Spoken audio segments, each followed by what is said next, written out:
ये जो तस्वीरें देख रहे हैं आप, इन तस्वीरों में आप लंबी लाइन देख रहे हैं। दरअसल ये लंबी लाइन है तुर्की में ब्रेड खरीदने के लिए। तुर्की बहुत बड़ी तबाही से गुजर रहा है और इन सब के बीच अर्दोगन ने एक नई पॉलिसी बना दी है। मतलब कि जो ओटोमन साम्राज्य की कल्पना की थी, अर्दोगन ने उसकी कब्र में आखिरी कील ठोक दिया है। तो वहीं दूसरी तरफ भारत के अब 11 बॉम्बर्स चीन के छक्के छुड़ाने के लिए तैयार हुए। दुनिया को बिल्कुल हैरान करने वाली चीज सामने आ गई है। इसके अलावा बहुत कुछ, आइए जानते हैं इन खबरों को विस्तार से। ये जो अर्दोगन आप देख रहे हैं, ये बुढ़ापे में जिसे कहते हैं मिट्टी खराब करना, बिल्कुल इन्होंने वही काम करा है। ये दो, एक ये पाकिस्तान का और एक ये तुर्की का, ये दोनों दुनिया में अपने आप को दिखलाते हैं कि यही दोनों मुसलमान है, बाकी कोई नहीं है। इन दोनों की नीतियाँ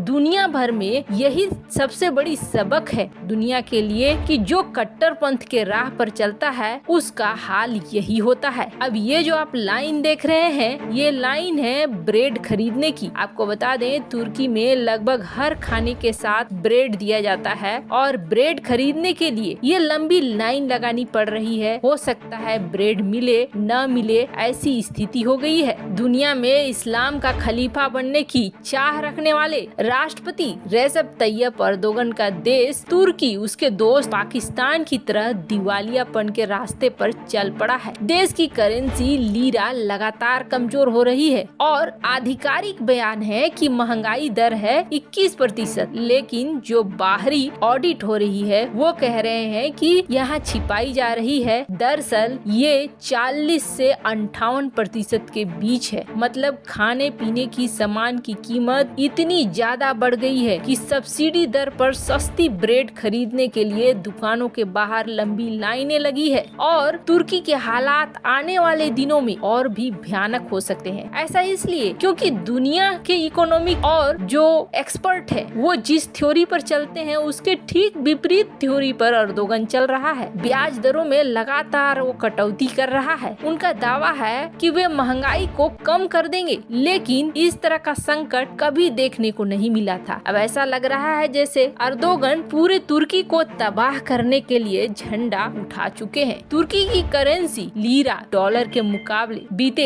एक महीने में डॉलर के मुकाबले 50% कमजोर हो चुकी है और 20 नवंबर 2021 को डॉलर के मुकाबले लीरा का भाव था और इंडियन करेंसी से तुलना करें तो वैसे आपको बता दें 2007-2008 में लीरा काफी मजबूत थी। उस समय 100 लीरा करीब 3700 रुपए में मिलती थी। यानी उस समय भारतीयों के लिए तुर्की में शॉपिंग करना, घूमना फिरना काफी महंगा था। पर अब स्थिति बदलती जा रही है। करेंसी में गिरावट है, मतलब जो चीजें खरीद कर तुर्की में आएंगी उनकी कीमत ज्यादा होगी। ऐसे में तुर्की में इंपोर्ट भी घट गया है। इंपोर्ट घटा है तो सामानों की शॉर्टेज होने लगी है। सामानों की शॉर्टेज हो रही है तो महंगाई और भी ज्यादा बढ़ रही है। जनवरी 2021 में तुर्की में जो महंगाई दर थी वो अब बढ़कर बहुत ज्यादा हो गई है। महंगाई के इतने ज्यादा बढ़ने से यहाँ आम लोगों को खाने पीने का सामान, फ्यूल और दवाइयाँ भी अफोर्ड करना मुश्किल होता जा रहा है। आलू, आटा और चिकन जैसी खाने की चीजों की कीमतें आसमान छू रही है। वैसे आपको बता दें अर्दोगन ने कौन सी नीति अपनाई थी, तो अर्दोगन ने सबसे पहली नीति ये अपनाई कि ब्याज दर घटा दिया, जबकि पश्चिमी देशों ने उसे सलाह दिया था कि ब्याज दर आप घटाइए नहीं, ब्याज दर बढ़ाइए ताकि जो एफडी जमा है आपके बैंक से वो निकले नहीं। पर अर्दोगन ने नहीं माना और कहा कि इस्लाम में ऐसा नहीं होता है। ब्याज दर घटा दी, लोगों ने अपने डिपॉजिट निकालने शुरू कर दिए। लोगों ने जब डिपॉजिट निकालने शुरू कर दिए तो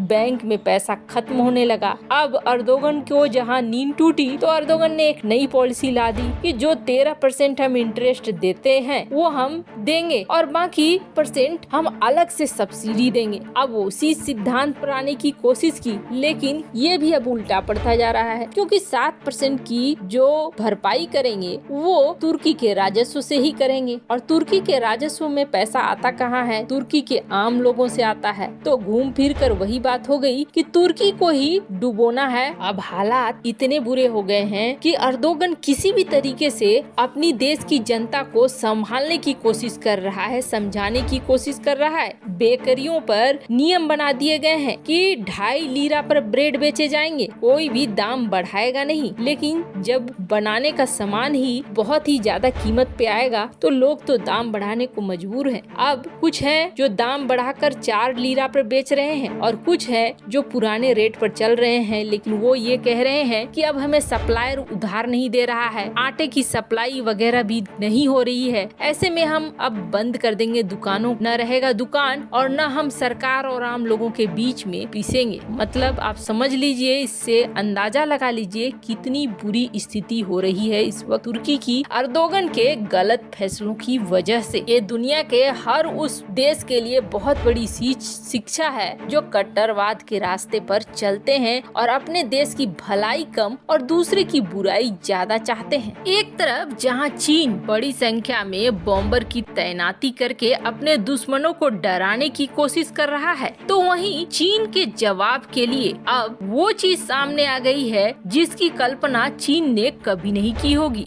बॉम्बर्स देश रखते ही है इसलिए कि अगर जंग हो तो पूरा का पूरा बॉम्बिंग करके बखिया उधेड़ दे और मैदान को बिल्कुल समतल कर दे ताकि जीत पक्की हो जाए। आप रूस देखेंगे, अमेरिका देखेंगे, चीन देखेंगे, ये आजकल बॉम्बर्स की ही धौंस देते रहते। ऐसे में भारत का क्या? भारत के पास तो बॉम्बर नहीं है, तो फिर भारत कैसे इस लड़ाई को लड़ेगा? और दूसरी बात यह है कि चीन 2 फ्रंट की बात कर रहा है, एक तरफ पाकिस्तान की तरफ से, दूसरा चीन खुद के तरफ से। तो ये भारत की समस्या अमेरिका की एक नई परीक्षण ने बिल्कुल साफ कर दिया है। दरअसल अमेरिका के दुनिया भर में कई जगहों पर बेस हैं और जहां पर सामान पहुंचाने के लिए, रसद पहुंचाने के लिए अमेरिका ट्रांसपोर्ट विमानों का इस्तेमाल करता है। C-17 हो, C-130 हो, उसके पास बड़ी संख्या में है। अब इन्हीं विमानों को अमेरिका ने रूप दे दिया है बॉम्बर्स का, यानी इसका इस्तेमाल बॉम्बर्स के रूप में बम गिराने के लिए करेगा